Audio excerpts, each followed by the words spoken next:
संयुक्तं नित्यं ध्यायन्ति योगिनः कामदं मोक्षदं चैव ओंकाराय नमो नमः। सरस्वती नमस्तुभ्यं वरदे कामरूपिणी विद्यारम्भं करिष्यामि सिद्धिर्भवतु मे सदा। नमो प्रज्ञाश्रमणाय नमः श्रीबालयोगिने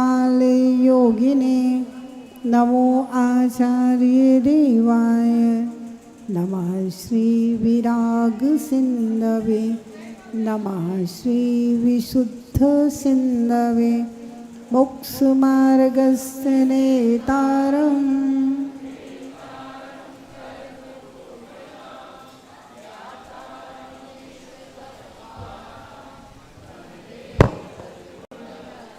जय बोले नंदानंद पंचपरमेष्ठी भगवान की जय हो।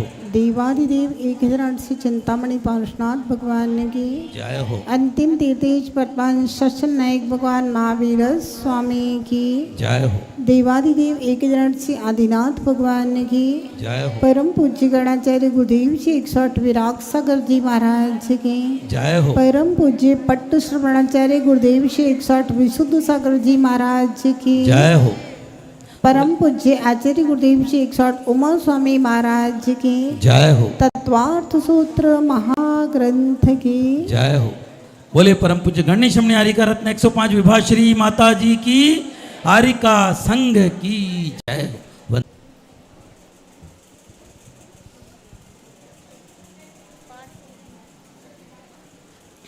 पाठ करेंगे पहले अध्याय का। दूसरे अध्याय का कराएं। अभी दूसरे अध्याय का सबको आता नहीं है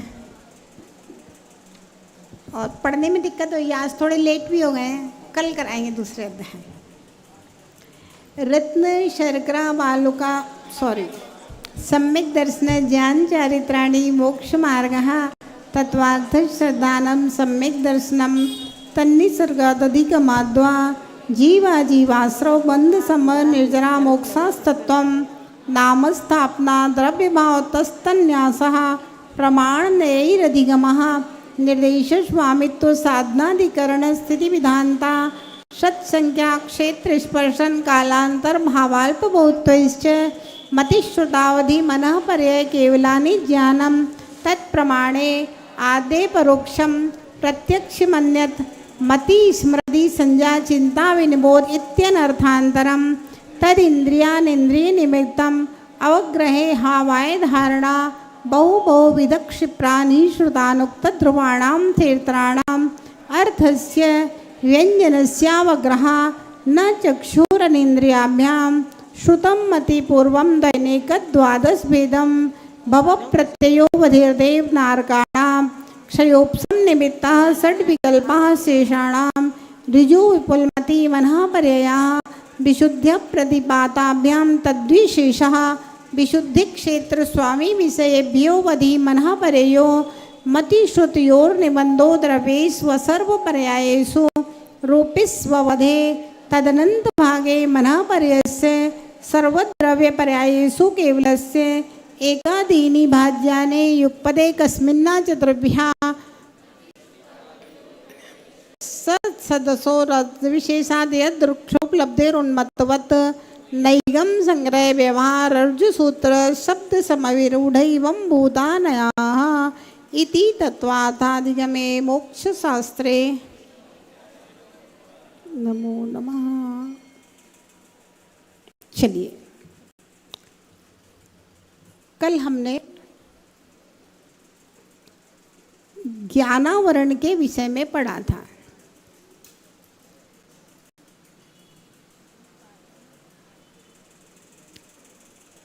पांच प्रकार का ज्ञानावरण कर्म के द्वारा हमारे आत्मा के ज्ञान गुण के ऊपर आवरण पड़ा हुआ है। केवल ज्ञानावरण के द्वारा अवधि और मना पर्याय ज्ञानावरण का संपूर्ण रूप से आवरण है और मति और श्रुत ज्ञानावरण का बहुत थोड़ा सा क्षयोपशम हमें प्राप्त है ना। मति श्रुत ज्ञान बहुत बड़ा होता है। द्वादशांग जिनवाणी जो है ना, वो पूरा श्रुत ज्ञान के अंतर्गत आती है। अवधि ज्ञान ना माना पर्याय ज्ञान। बहुत थोड़ा सा मति श्रुत ज्ञान हमारे पास है और संपूर्ण ज्ञान के ऊपर आवरण पड़ा है। ध्यान रखना, ज्ञान नष्ट नहीं हुआ है। ज्ञानावरण कर्म, कोई भी कर्म आत्मा के किसी भी गुण को नष्ट नहीं कर सकता। नष्ट नहीं किया है, लेकिन आवरण पड़ा हुआ है। आवरण पड़ा हुआ है, आवरण हट जाएगा तो हमारा ज्ञान बाहर निकलने लगेगा।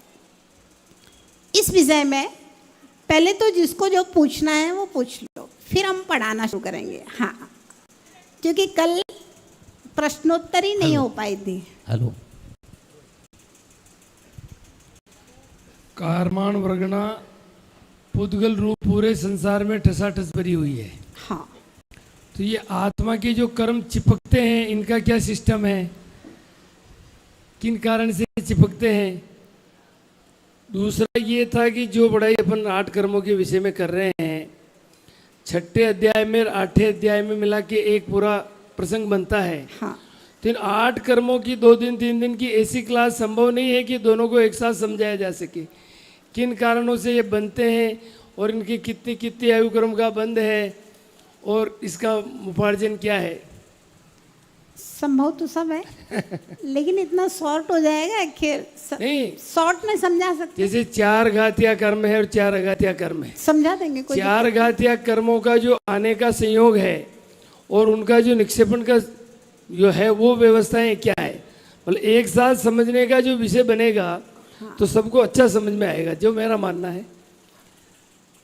एक बार अलग अलग समझ लें, फिर हम एक साथ समझा देंगे। ठीक है। तो ये कारमान वर्गणाएं जो है ठसाठस भरी हुई है और यही मतलब आत्मा के जो संबंध बताया कि चिपक जाती है, तो इनका चिपकने का और वो होने का क्या सिस्टम है। मतलब ऐसे समझे कि जैसे हमारे चेहरे पे तेल नहीं लगा है, ठीक है, और धूल आकर के चेहरे के ऊपर रखी हुई है। ठीक है। अब तेल लग गया तो जो धूल है वो हमारे उसके साथ में मिक्सअप सी हो गई एकदम से।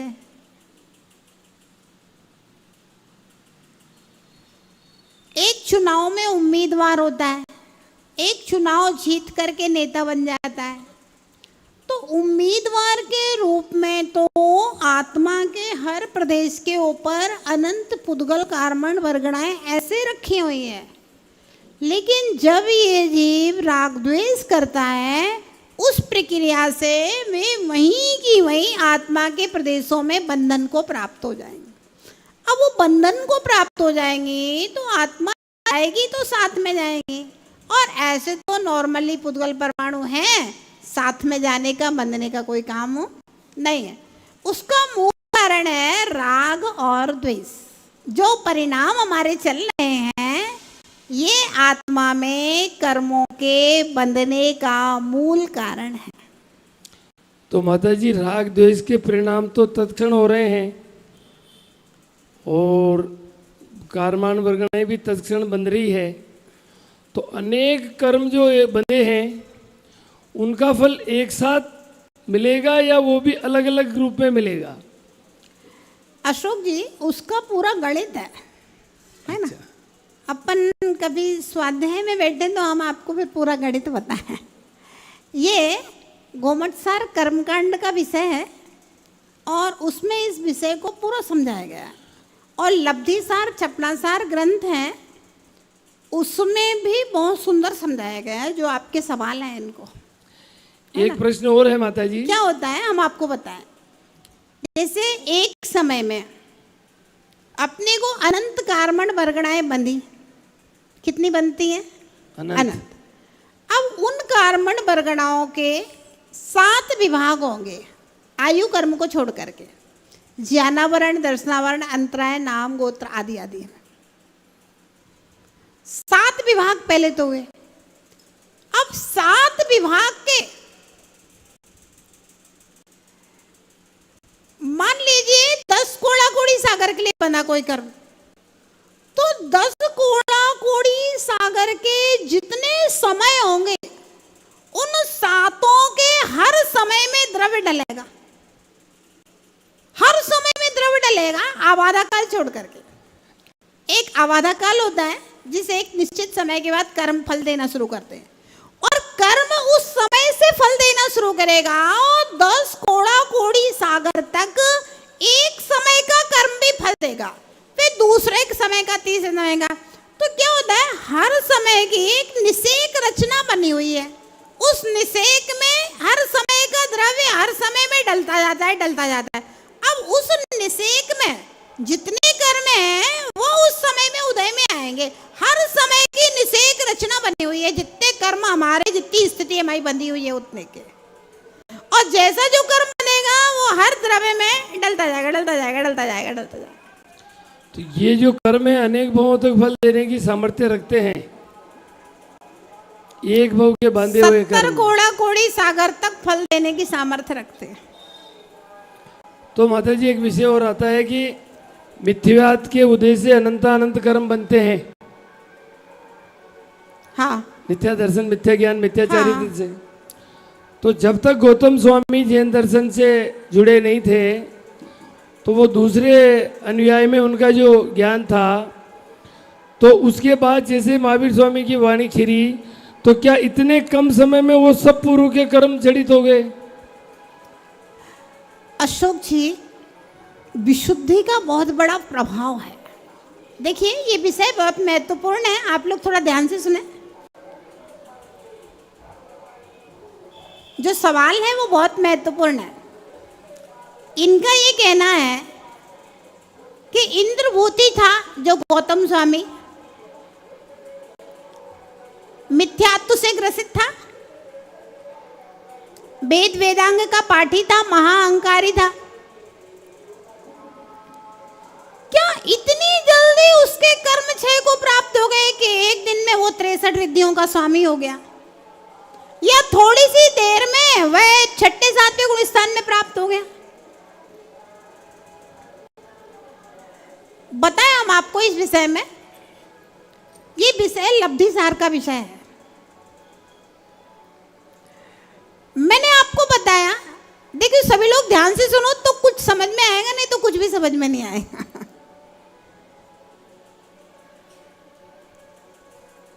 एक सेकंड में असंख्यात समय है, तो 1 मिनट में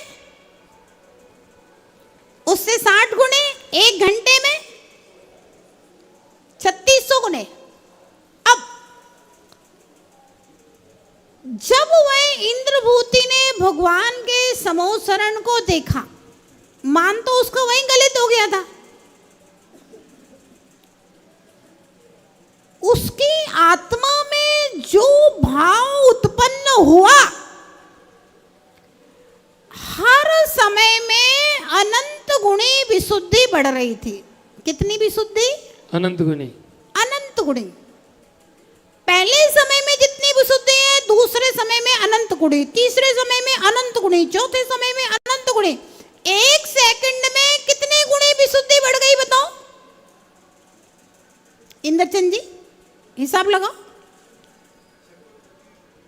1 सेकंड में कितनी गुणी विशुद्धि हुई अशोक जी, है ना? और 5-10 मिनट में तो ऐसी विशुद्धि बढ़ी, ऐसी विशुद्धि बढ़ी, ऐसी विशुद्धि बढ़ी, मात्र 15 मिनट के अंदर, 10 मिनट के अंदर 70 कोड़ा कोड़ी सागर के कर्म अंतः कोड़ा कोड़ी पे आने की क्षमता रखते हैं। मतलब अगर विशुद्धि हो जाए तो समझना बात को। और उपसम सम्यक दर्शन हुआ, क्षयोपसम सम्यक दर्शन हुआ, और क्षयिक सम्यक दर्शन हो गया। घंटे भर में तो सारे काम हो गए। और केसलंच किया मुनि बन के 6ठे 7वें गुण स्थान में, और जैसे ही ध्यान और तप में बैठा कि 63 रिद्धियां प्रकट हो गई तुरंत एक ही दिन में। शाम तक, सुबह आया, शाम तक तो सारे काम हो गए। और दूसरे दिन भगवान का गणधर बन करके और दिव्य ध्वनि करने लगी भगवान महावीर की। तो ये विशुद्धि का जो गणित है ये बहुत मतलब अलग प्रकार का है। इसको जब मैंने लब्धिसार ग्रंथ पढ़ा तो उसमें विशुद्धि का गणित पढ़ा तो समझ में आया कि विशुद्धि का गणित क्या होता है। एक अंतर मुहूर्त में हो सकता है कि आपके 70 कोड़ा कोड़ी सागर के कर्म एक अंतर मुहूर्त में अंत कोड़ा कोड़ी सागर आ जाए। और उपसम सम्यक दर्शन हुआ, बाद में 6 उपसम हुआ, और कहो घंटे 2 घंटे में तो 6 एक सम्यक दर्शन की स्थिति पैदा हो सकती है। ये कमाल है, बस संभव है, अपने जीवन में भी संभव है। आज अपन इतना सुन रहे हैं तो विशुद्धि बढ़ी। हो सकता है उपसम सम्यक दर्शन होके छूट जाए, कोई दिक्कत नहीं, 6 उपसम होके छूट जाए। फिर जैसे आप देव बन करके भगवान के समोसरण को देखोगे, भगवान को देखोगे, तो वो विशुद्धि बढ़े कि कहो अंतर मुहूर्त में सारे कर्म एक स्थिति में आ जाए और फिर बस पुरुष बनते मुनि बन के बस मोक्ष की स्थिति बन जाए। कोई जरूरी नहीं है कि हमें 10, 20, 50 जन्म लेना जरूरी है, को अगले 2 भव में अपना काम हो जाए। मैंने कहा ना विशुद्धि बढ़ेगी तो यहाँ अंजन चोर सप्त व्यसनी है, और विशुद्धि बढ़ी तो तुरंत मुनि और मोक्ष। ये विशुद्धि का गणित है, कुछ नहीं करना है। इसीलिए तो कहते हैं सम्यक दर्शन से ही बस लाइन क्लियर हो जाती है। विशुद्धि बढ़ के तुरंत दीक्षा और मोक्ष, ज्यादा झंझट है ही नहीं। लेकिन बस वो सम्यक दर्शन ही कठिन है, सबसे बड़ी चीज ये है, वो सम्यक दर्शन की विशुद्धि कठिन है।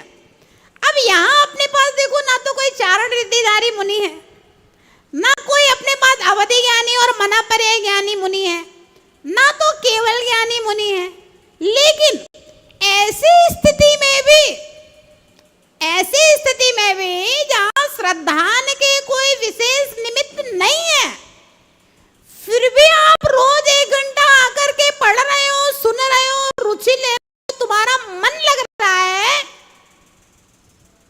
अच्छा लग रहा है आपको, यहाँ बैठ करके आप चला करके आ रहे हो बैठने के लिए, तो निश्चित रूप से अगले जन्म में आपके होनहार बढ़िया है, इसलिए बैठ रहे हैं। नहीं तो अभी तो कोई निमित्त ही नहीं है। अभी तो ये निमित्त है कि भैया खाना है तो भीड़ हो जाएगी, खाना नहीं है तो भीड़ नहीं होगी। सीधा हिसाब है, ढोल धमाके हैं, गिफ्ट मिल रही है, खाना है। यहाँ ना तो कोई गिफ्ट मिलती है, ना कोई खाने पीने का इंतजाम है। अब नहीं तो ना तो कोई आपको रोज फोन कर करके बुला रहा है कि आप कल का नहीं आए थे और आपको कल आना है, ऐसा भी नहीं है। कहीं ना कहीं विशुद्धि है कि आप आके बैठ रहे हो, तो अगले जन्म में और बढ़िया होने वाला है। तो कारण कार्य निमित्त है ना।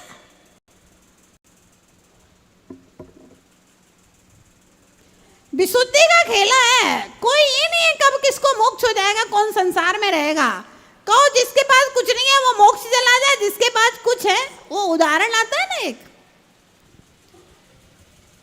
मुनि महाराज थे, राजा श्रेणिक ने भगवान से पूछा कि भगवान उन मुनि का क्या होगा। बोले अभी तो जिस पेड़ के नीचे वे बैठे हैं उस पेड़ में जितने पत्ते हैं उतने जन्म उनको धारण करना है।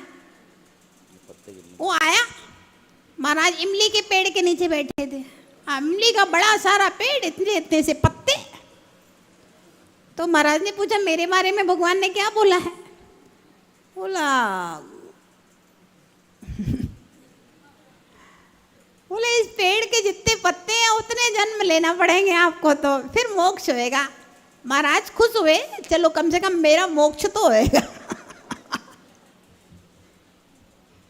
और नियोग था, उनकी मृत्यु हुई, निगोद में चले गए और काट पीट करके 2-3 दिन के अंदर सारे फिर से जन्म ले लिया पुरुष का।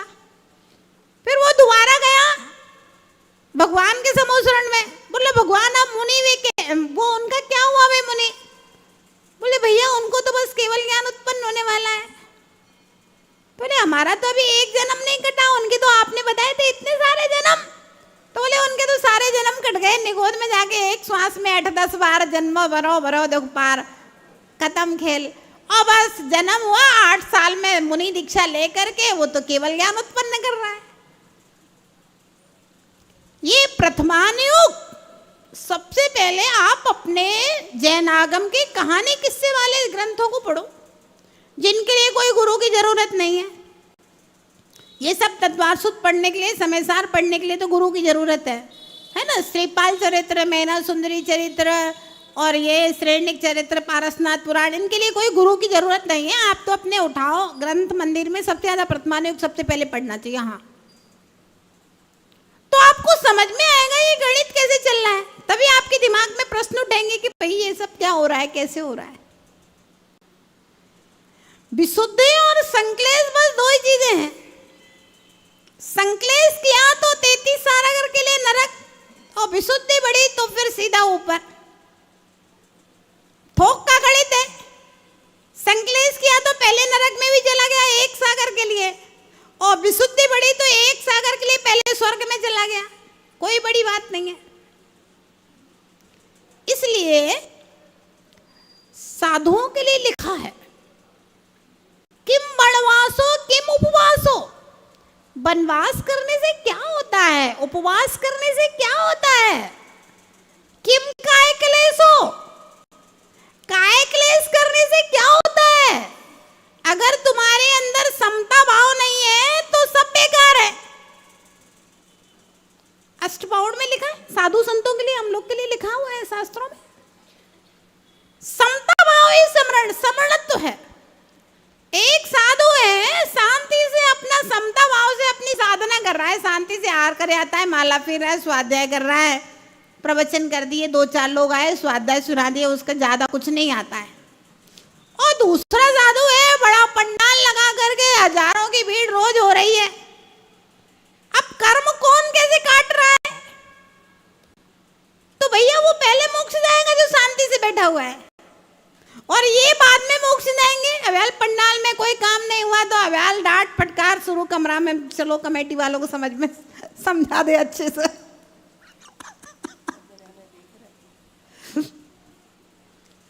मतलब ये है कि साम्य भाव, समता भाव, कसाय की मंदता, विशुद्धि, बस यही है सब कुछ। बाकी चीजें सब साइड है। और संक्लेश परिणाम ये सबसे ज्यादा खतरनाक है। तो इसीलिए तो कहा है कि भैया आप 50 साल के हो गए, 60 साल के हो गए, सौंपो बहुओं को घर की व्यवस्था, सौंपो बेटों को व्यापार की व्यवस्था। आपको जितना चाहिए भाई अपने लिए रख लो, दान पुण्य अपनी आवश्यकता के लिए।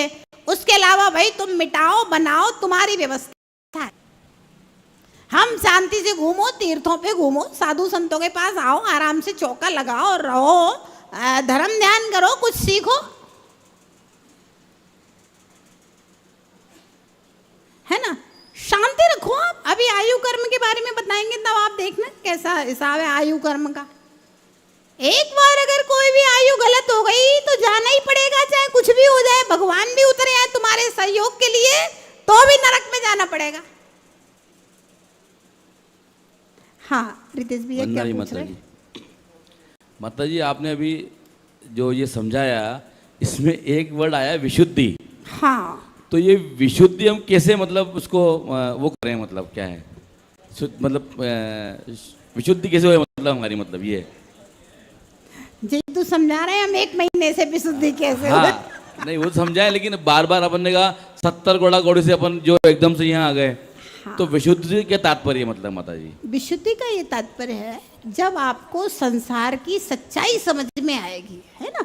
जिस परिग्रह को हम संग्रह कर रहे हैं, ये मेरे साथ नहीं जाना है, शरीर भी मेरा अपना नहीं है, संबंधी में मेरे अपने नहीं है, तो इनसे आपका मोह अपने आप कम होएगा। जब मोह कम होएगा तो भगवान से और गुरु से, जिनवाणी से प्रीति होएगी, और जब ये प्रीति होएगी तो धीरे धीरे करके आपको धर्म समझ में आएगा, तो आपकी विशुद्धि अपने आप बढ़ती चली जाएगी। एक व्यक्ति है वो निस्वार्थ भाव से मंदिर की सेवा करता है, वो कहता है ना हमें अध्यक्ष बनना है ना मंत्री बनना है, आप तो हमें काम बताओ हम कर देंगे, बात खत्म। उसकी बहुत विशुद्धि है। दूसरा है वो कहेगा अध्यक्ष बनेंगे तभी काम करेंगे, नहीं तो तुम जानो तुम्हारा काम जाने। अरे इसको तो धर्म से मतलब ही नहीं, उसको तो अपने पद से मतलब है।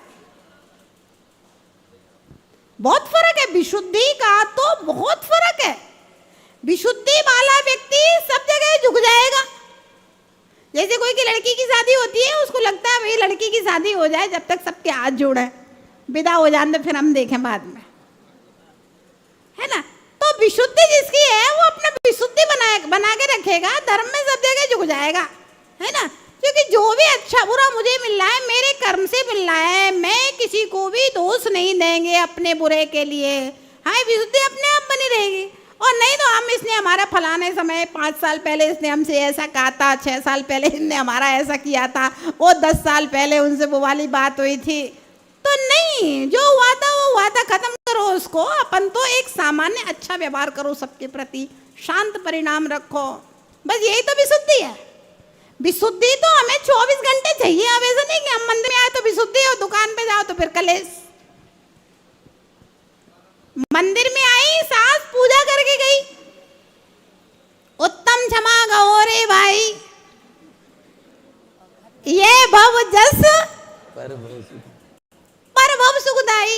और घर में गई, अगर बहू ने नाश्ता नहीं बना तो खूब लड़ी मर्दानी, वो तो झांसी वाली रानी थी।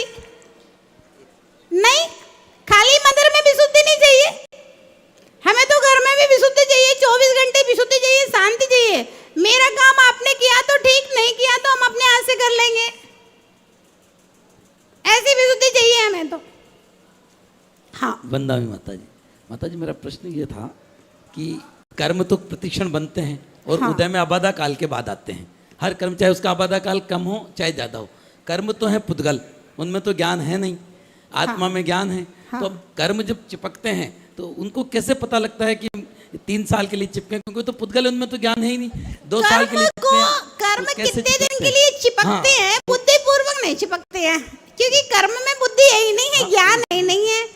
कर्म का अपने आप ये सिस्टम बना हुआ है।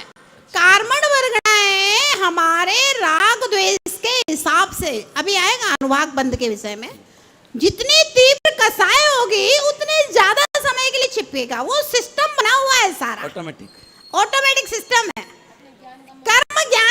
कर्म को कोई ज्ञान नहीं है, मुझे क्या करना है क्या नहीं करना है, सारा ऑटोमेटिक सिस्टम चल रहा है।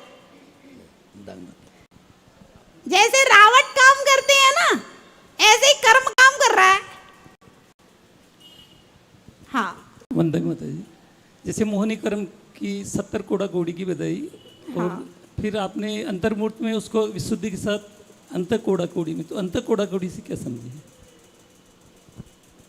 फिर से प्रश्न करना, हम ठीक से सुन नहीं पाए। मोहनीय कर्म की जो अवधि है वो 70 कोड़ा कोड़ी से आगे, विशुद्धि के साथ उसको अंतर्मूर्त में अंत कोड़ा कोड़ी में लाया जा सकता है। हाँ, तो अंत कोड़ा कोड़ी का क्या समझ? अंत कोड़ा कोड़ी का मतलब है एक कोड़ा कोड़ी सागर के अंदर अंदर। वंदन माता। चलिए, हाँ, आप पूछ लें दूसरे किसी को भी, तो नहीं पूछ लें।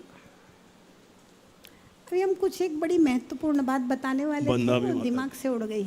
हाँ, ये सम्यक दृष्टि, श्रावक सम्यक दृष्टि होता है, ये उसके क्या चिन्ह हैं? श्रावक सम्यक दृष्टि होता है, उसके क्या चिन्ह है? ऐसा है भैया, करणानुयोग का जो सम्यक दर्शन है वो हमारे ज्ञानगम में नहीं है। हम लोग चरणानुयोग की दृष्टि से सच्चे देवशास्त्र गुरु के ऊपर श्रद्धा रखता है, 8 अंगों का पालन करता है, 8 मदों की हीनता जिसके अंदर होती है, 6 अनायतनों का सेवन नहीं करता है। ये सम्यक दर्शन के बाहरी चिन्ह है। भगवान की पूजा पाठ करता है, ये बाहरी चिन्ह है। बाकी अंतरंग की जो कर्म की स्थिति है ना, वो हमारे ज्ञानगम में नहीं है, वो भगवान के ज्ञानगम में है। खुद को कैसे पता चले? पता तो नहीं चलता है, नहीं चलता है पता। संवेग आस्तिक की अनुकंपा भी भैया, उसमें भी धोखा हो सकता है नरेंद्र भैया। क्योंकि आजकल बाहरी दिखावा कुछ और हो सकता है, अंदर में कुछ और हो सकता है। तो जो कर्मों का गणित है ना, कर्मों का गणित तो भगवान के ज्ञानगम में, हमारे ज्ञानगम में नहीं है। वो सब ठीक है नरेंद्र भैया, बहुत दिखावा, बहुत लोग वचनों से इतने कुशल होते हैं कि आप समझ ही नहीं सकते कि कौन क्या है। नहीं, जो आगम कहता है हम वही कहेंगे इस मंच के ऊपर बैठ करके, हम अपने मन से कुछ भी नहीं बोलेंगे। दूसरा मेरा क्वेश्चन है हाँ कि आत्मा का गुण ज्ञान है। हाँ, तीनों अनंत गुण है आत्मा में। हाँ, लेकिन- उनमें ज्ञान गुण विशिष्ट है। हाँ, ज्ञान गुण विशिष्ट है। हाँ, तो ये ज्ञान गुण है, लेकिन प्रैक्टिकल तौर पे तो दिखता नहीं है। तीनों लोगों का कुछ हम जानते हैं या करते हैं। तो हमने तो पहले ही कह दिया है कि ज्ञानावरणी कर्म का आवरण है, इसलिए दिखेगा ही नहीं। दूध में घी है, तो ये लेकिन किसको, दिखेगा नहीं भैया कि हमें दूध में घी अभी दिखाओ तो नहीं दिखेगा दूध में घी। क्या किसी को दिखता? हाँ, केवल ज्ञानी भगवान को सब दिखता है। वहां केवल ज्ञानी अपना इतना पुण्य नहीं है कि अब हमारे पास केवल ज्ञानी हो। ये तो अभी हमने तुरंत बोल के चुके हैं कि हमारे पास सम्यक दर्शन का कोई प्रबल निमित्त ही नहीं है। ना तो चारण रिद्धिधारी मुनि है, ना अवधि ज्ञानी, मनापर्याय ज्ञानी, केवल ज्ञानी कोई है ही नहीं है। वो तो हम सुना रहे हैं आपको, परोक्ष में शास्त्र में ये लिखा है, भगवान ने ये कहा है। अब ये आपका पुण्य का उदय है कि भाई आप सुन रहे हो, सुनने के लिए आ रहे हो। अपने पास इसका कोई उपाय नहीं है। केवल ज्ञानी कोई मालूम है, केवल ज्ञानी कोई मालूम है। बंदा में। चलिए कर चलिए देखिए, एक आपको बड़ी अच्छी प्रैक्टिकल बातें बताते हैं, प्रैक्टिकल बात बताते हैं। भगवान के अभिषेक में और भगवान की पूजा में, भगवान के दर्शन में वो विशुद्धि बढ़ सकती है जो मेरे लिए तुरंत सम्यक्तु का निमित्त बन जाए। मेरे 24 घंटे में किए हुए पापों का नाश करने की क्षमता भगवान के दर्शन, पूजन और अभिषेक में है। देखो, आप बिल्कुल गौर से सुनना इस बात को, और अन्यथा मत लेना। अपन किसी का वो नहीं कर रहे हैं, किसी के ऊपर आक्षेप कर रहे हैं या कोई उस टाइप का काम कर रहे हैं। होता ये है जैसे सिद्ध चक्र विधान चल रहा है, और जिस समय भक्ति का बहुत अच्छा माहौल होता है, पूरे एकदम आदमी तन्मय है और बिल्कुल लग रहा है सब पूरा माहौल झूम रहा है, उसी समय आयोजक का लगता है कि बस बोलियां लगा ली जाए। एक बोली होता है, भाई व्यवस्था है, फटाफट 2-5 मिनट में खत्म करो उसको, व्यवस्था को, जिसको जो देना है दे देगा, और 1 घंटा पूरा बोली में निकाल दिया। अब सबके भूख का समय हो गया, अब चलो भैया विधान शुरू होएगा। अब इधर से जो चल रहा है, जो भक्ति 1 घंटे का जो पिक समय था, जिस समय सब झूम रहे थे, बड़ा आनंद आ रहा था सब लोग, और वो एक समय हमने पैसों में निकाल दिया। और फिर जब थक गए, अब उसके बाद चलो भैया स्वाहा करो, ऐसा होता है। आप देखिए बड़े बड़े तीर्थों के ऊपर पैसे के लिए आपने 10 बजा दिए बोली लगाते लगाते। अब शांति धारा की जिनकी बोली है शांति धारा कर लो, बाकी बेचारे सब 2 दुपट्टा पहन करके 100-200 आदमी बैठा हुआ है, और फिर सबके अर्घ चढ़ा दिए। अब चलो जाओ अभिषेक करते रहो, सब गए कमेटी वाले, अब तुम करते रहो अभिषेक।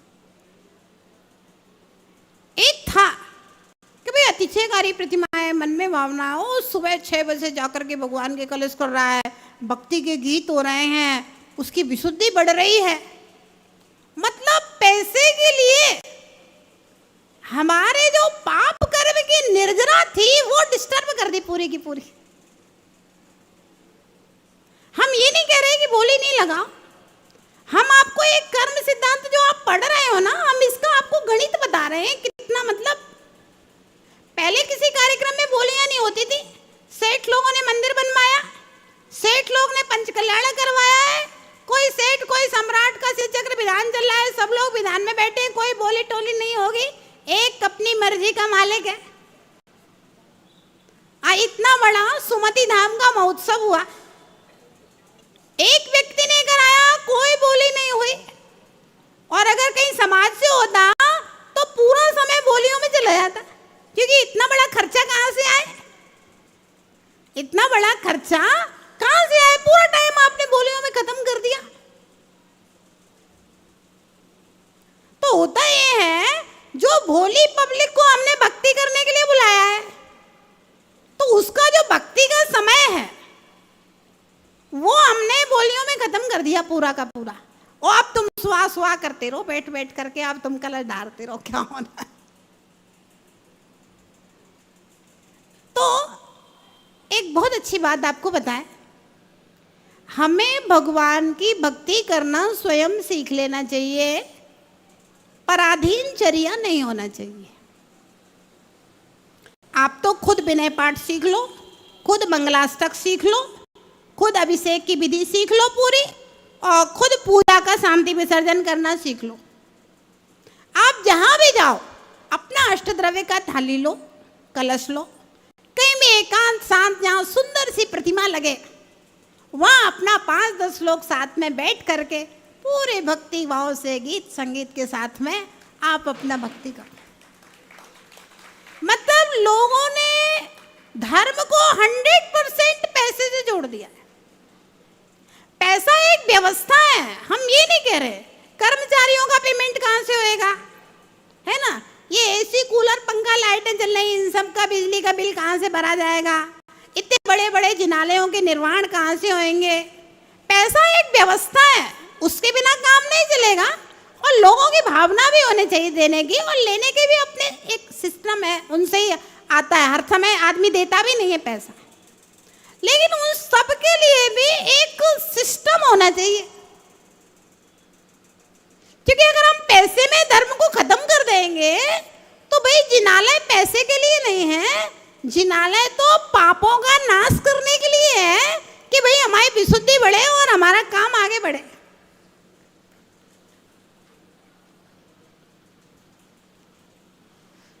तो विशुद्धि बहुत बड़ी चीज है, भगवान की भक्ति स्वयं सीख लेना चाहिए।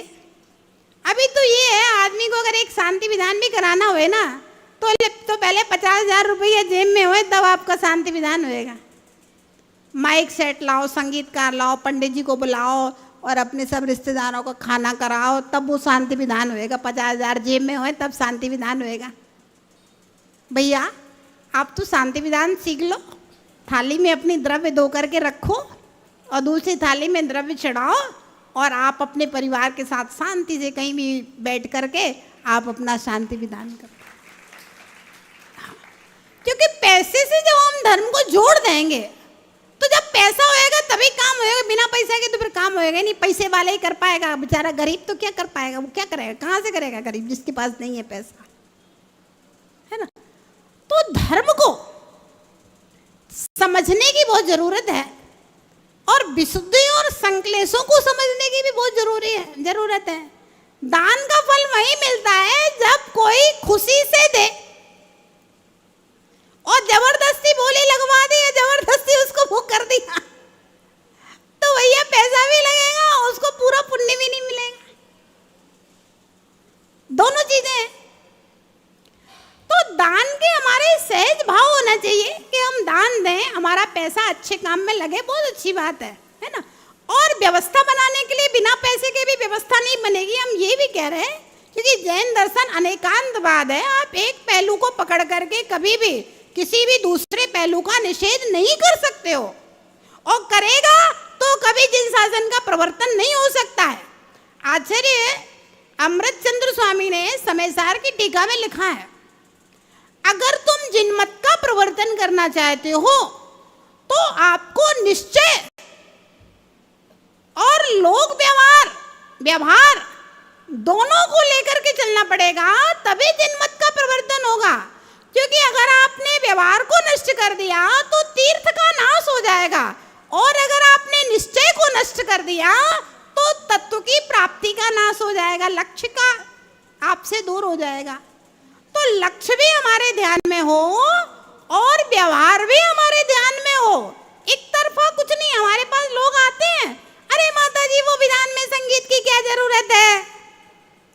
भैया आपको संगीत की जरूरत नहीं है, आप शांति से मंदिर में जाके बैठ के विधान कर लो ना, छत पे भगवान है वहां शांति से चले जाओ। भाई जो बच्चे मंदिर नहीं आते हैं, जो बहुएं बच्चे ये सब मंदिर नहीं आते हैं, इनका संगीत होता है तो भैया 12 बजे तक विधान में आराम से लगे रहते हैं, इनके लिए जरूरत है, तुम्हारे लिए जरूरत नहीं है। तुम बहुत आध्यात्मिक हो तो जाओ अपनी थाली लेकर के छत पे विधान कर लो बैठ करके। सब प्रकार के लोग आते हैं, सलाहकार सलाह देने, रायचंद ज्ञान चंद हुकुम चंद, है ना। तो निश्चय और व्यवहार दोनों से ही धर्म का तीर्थ का प्रवर्तन होएगा। अगर निश्चय को छोड़ देंगे, लक्ष्य को छोड़ देंगे तो फिर तत्व का लोप हो जाएगा, और व्यवहार को छोड़ दोगे तो फिर सारी व्यवस्थाएं गड्ढबड्ढ हो जाएंगी, तीर्थ का प्रवर्तन ही नहीं होएगा। दोनों जरूरी है, तो दोनों को समझना चाहिए, विशुद्धि को भी समझना चाहिए और व्यवस्था को भी समझना चाहिए। व्यवस्था भी जरूरी है और विशुद्धि भी जरूरी है। चलिए आगे चलते हैं। आज दर्शनावरण कर्म के विषय में पढ़ाना था। बहुत सारी प्रैक्टिकल बातें करना भी जरूरी होती है। अगर प्रैक्टिकल बातें नहीं करेंगे तो आपको ये लगेगा ये शास्त्र तो केवल शास्त्रों को के लिए हैं, पंडितों के लिए हैं, हमारे जीवन में इनका कोई उपयोग नहीं है। और जब आपको समझ में आएगा हमारे जीवन में इनका कोई उपयोग है, तब इनका उपयोग होगा। इसलिए प्रैक्टिकल बातें करना भी बहुत जरूरी होता है।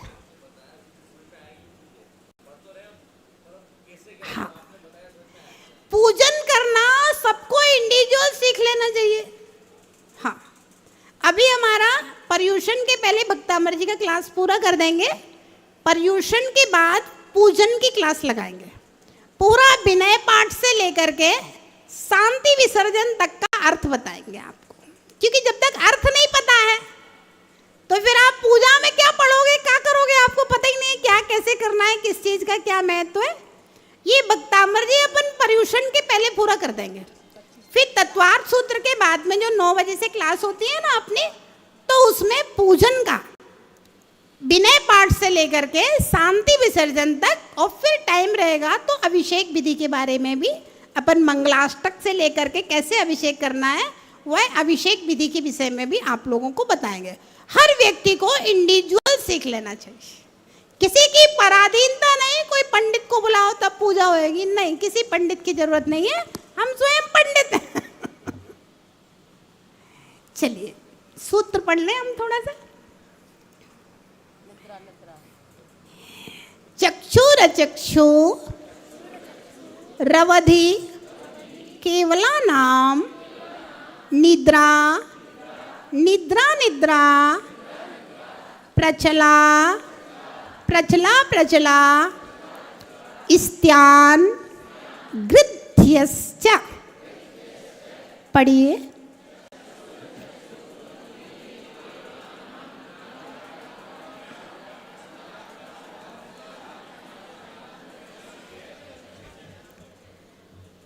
चक्षु दर्शनावरण, अचक्षु दर्शनावरण, अवधि दर्शनावरण, केवल दर्शनावरण, निद्रा निद्रा निद्रा, प्रचला प्रचला प्रचला और स्त्यान गृद्धि, ये 9 दर्शनावरण कर्म के भेद हैं।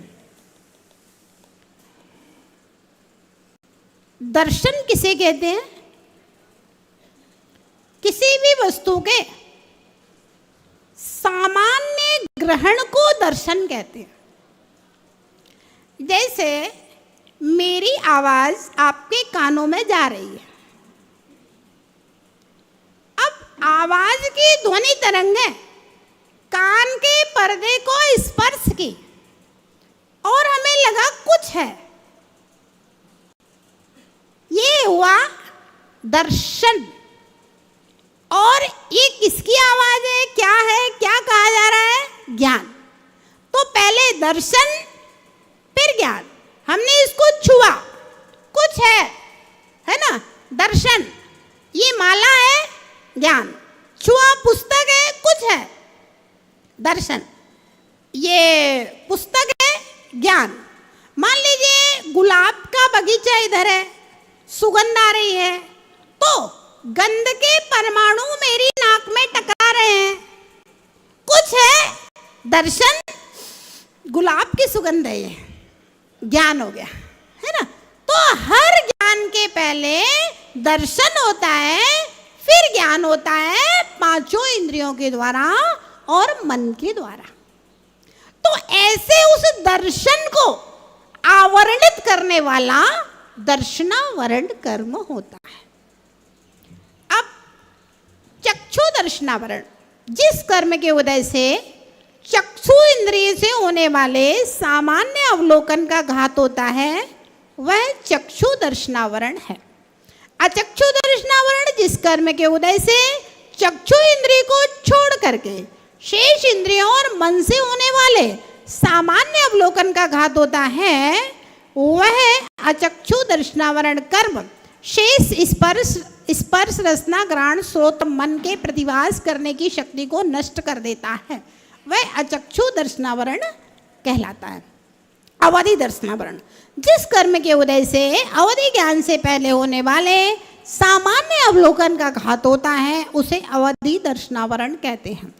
केवल दर्शनावरण, जिस कर्म के उदय से केवल ज्ञान के साथ साथ, देखिए यहां पर पहले होने वाला लेकिन केवल ज्ञान के साथ साथ, युगपत साथ साथ होने वाले सामान्य अवलोकन का घात होता है, उसे केवल दर्शनावरण कहते हैं।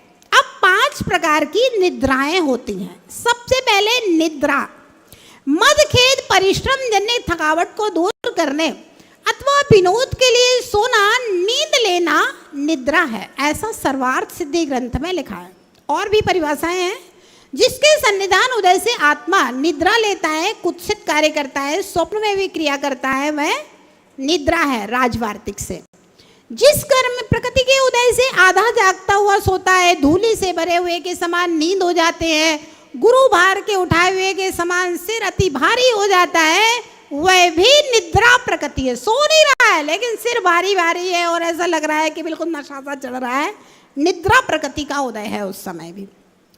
निद्रा के उदय से जीव गमन करता हुआ भी खड़ा हो जाता है, बैठ जाता है, गिर पड़ता है, इत्यादि क्रियाएं करता है, ऐसा कसाय पाउड में लिखा हुआ है।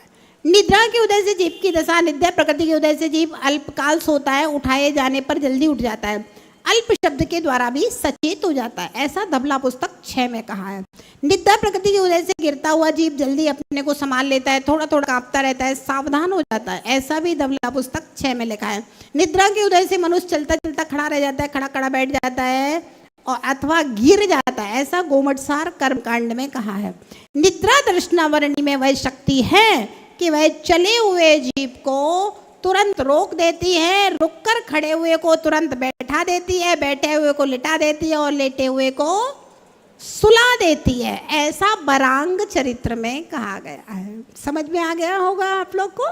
ये तो नॉर्मल रोज का काम है। निद्रा निद्रा निद्रा तो निद्रा निद्रा, जिस कर्म के उदय से नींद पर नींद आए उसे निद्रा निद्रा कहते हैं।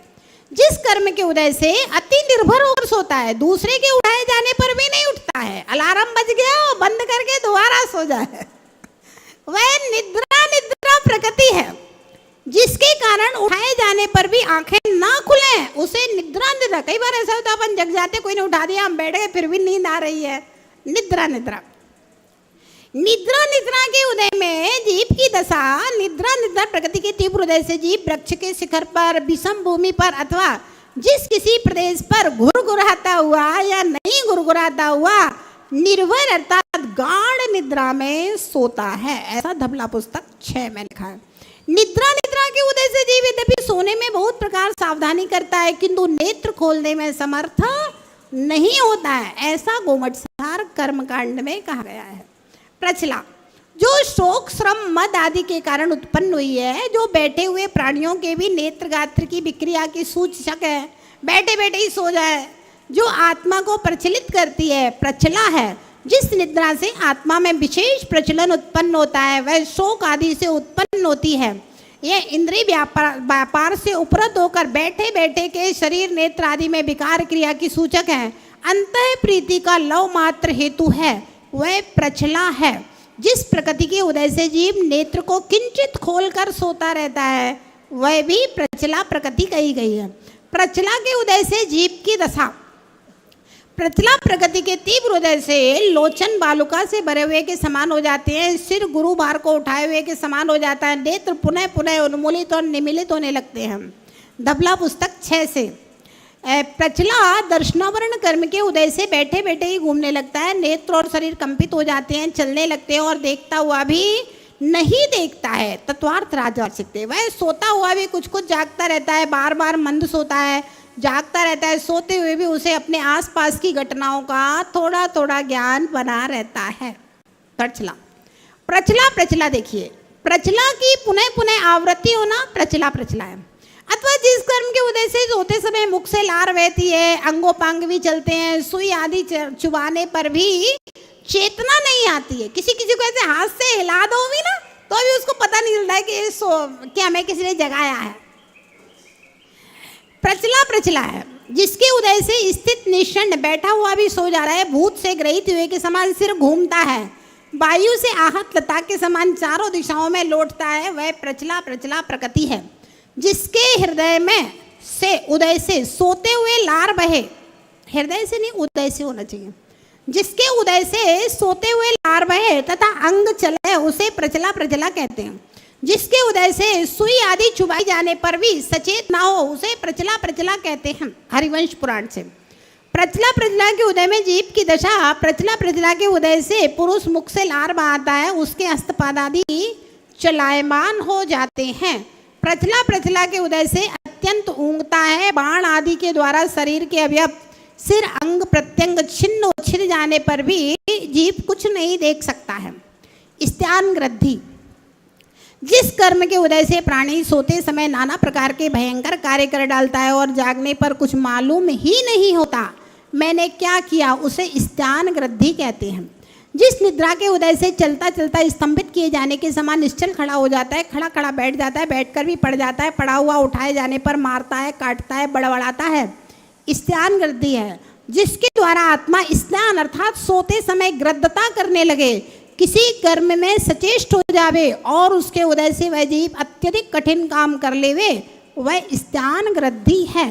स्त्यान अर्थात स्वप्न ग्रद्धि यानी दीप्ति, स्वप्न में भी दीप्ति रहे, बहुत से रौद्र क्रूर असंभव कार्यों को कर ले, वह स्त्यान ग्रद्धि कहलाता है। एक घटना बताते हैं आपको। एक व्यक्ति था, वो रात में सो के उठता था और एक छत से दूसरी छत पे कूद जाता था नींद में। उसको पता नहीं चलता था, कूद काद के और फिर वापस आ जाता था।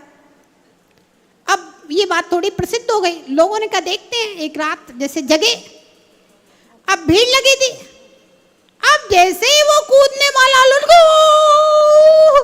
और उसकी आवाज से, सबकी आवाज से निद्रा उसकी टूट गई तो वो नीचे गिर गया और मर गया।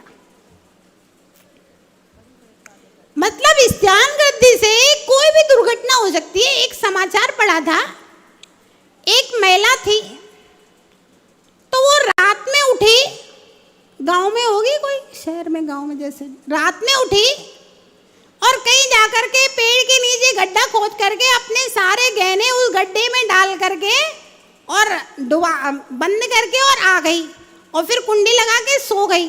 अब सवेरे उसके एक भी गहना नहीं, बोले अब गहने कहाँ गए? तो बोले हमें तो पता ही नहीं है, हम तो सो रहे थे, अब कोई चोर आया नहीं है, अब गहने कहाँ गए? अब एक कोई इस सवाल का कोई जवाब नहीं है।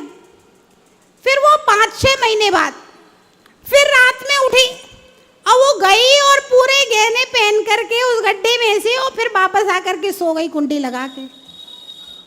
अब देखा तो वही गहने पहले से आ गए, अब ये कहाँ से आए तो पता ही नहीं है। मतलब सोते सोते में उसने ऐसा किया, सोते सोते में वापस पहन के आ गई। ये होती है स्त्यान ग्रद्धि नाम की निद्रा, कि सोते सोते में कोई भी काम कर ले व्यक्ति, भयानक से भयानक, और उसको खुद को ही पता नहीं हो। ये स्त्यान सब में नहीं होती है, कभी किसी कदाचित किसी जीव के होती है स्त्यान ग्रद्धि। इस तरह से 5 प्रकार की निद्रा और 4 प्रकार के दर्शन पर आवरण, ये 9 प्रकार का दर्शनावरण हमने पढ़ा। दर्शनावरण कर्म किसे कहते हैं? जिस कर्म के उदय से आत्मा के दर्शन गुण का घात होता है उसे दर्शनावरण कर्म कहते हैं। जिस प्रकार कोई पहरेदार राजा का दर्शन नहीं होने देता, उसी प्रकार दर्शनावरण कर्म आत्मा के दर्शन गुण का दर्शन नहीं होने देता है। इस प्रकार से समय भी आपका हो गया और दर्शनावरण कर्म का व्याख्यान भी पूरा हो गया। काल हम लोग वेदनीय कर्म तो छोटा सा है, साधारण है। विशेष रूप से कल हम लोग मोहिनी कर्म, जिसको कर्मों का राजा कहा जाता है, अगर मोहिनी कर्म का नाश कर दो तो सारे कर्म अपने आप नष्ट हो जाएंगे। तो कल हम विशेष रूप से उस मोहिनी कर्म के विषय में समझेंगे, कैसे मोहिनी कर्म हमारी आत्मा को अपने अंडर में करके इस संसार में परिभ्रमण करा रहा है। जय बोले महावीर भगवान।